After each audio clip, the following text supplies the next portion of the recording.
Bismillahirrahmanirrahim. Assalamualaikum warahmatullahi wabarakatuh. Perkenalkan, nama saya Rahmita, NIM 2025096. Baiklah, di sini saya akan menyampaikan sebuah materi tentang syarat-syarat umum pembangunan ekonomi. Baik, sebelum kita mengetahui apa-apa saja syarat umum pembangunan ekonomi, terlebih dahulu kita akan mengetahui apa itu pembangunan ekonomi. Baik, pembangunan ekonomi yaitu suatu proses kenaikan pendapatan total dan pendapatan per kapita dengan memperhitung adanya pertambahan penduduk dan disertai dengan perubahan fundamental dalam struktur ekonomi suatu negara dan pemerataan pendapatan bagi penduduk suatu negara. Pembangunan ekonomi tak lepas dari pertumbuhan ekonomi. Pembangunan ekonomi mendorong pertumbuhan ekonomi, begitupun sebaliknya. Pertumbuhan ekonomi memperlancar pembangunan ekonomi. Baik, sekarang kita akan mengetahui apa-apa saja syarat umum pembangunan ekonomi. Adapun syarat-syarat umum pembangunan ekonomi yaitu pertama, kekuatan dari dalam untuk berkembang. Yang kedua, mobilitas dari faktor-faktor produksi. Yang ketiga, akumulasi kapital.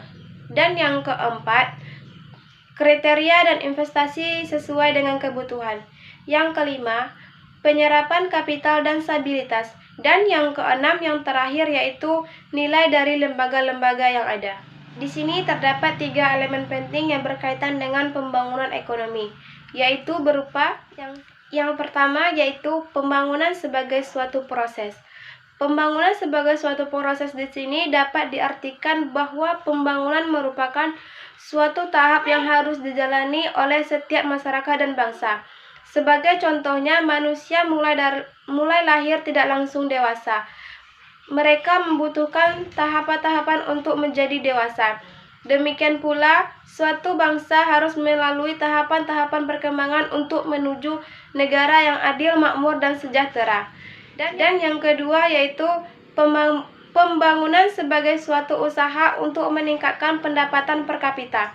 Sebagai suatu usaha di sini, pembangunan merupakan tindakan aktif yang harus dilakukan dalam rangka untuk meningkat pendapatan per kapita.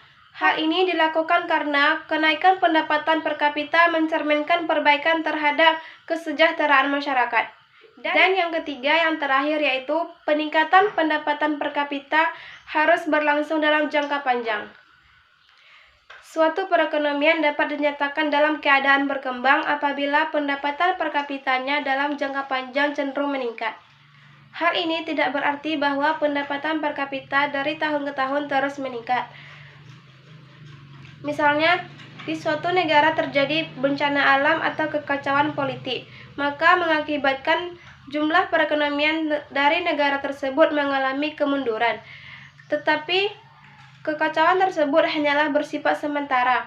Yang terpenting bagi negara tersebut adalah kegiatan ekonominya secara rata-rata terus meningkat dari tahun ke tahun. Baiklah, di video saya ini saya akan menjelaskan atau menjawab sebuah pertanyaan. Yang pertanyaannya yaitu, strategi pertumbuhan yang seperti apa yang cocok untuk pembangunan ekonomi di Indonesia dan apa saja kendala yang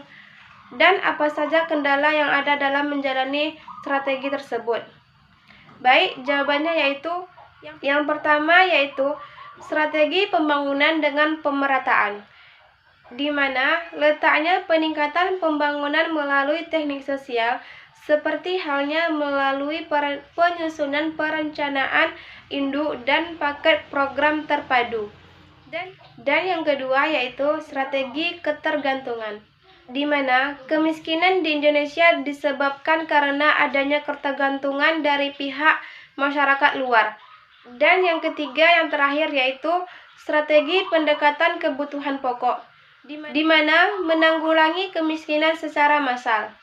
Adapun kendalanya yaitu sumber daya manusia, di mana sumber daya manusia di Indonesia masih sangat minimum dan sangat kurang, sehingga ini menjadi salah satu kendala dalam menjalankan strategi ekonomi di negara kita. yaitu yang termasuk tadi pemerataan serta pendekatan untuk kebutuhan pokok.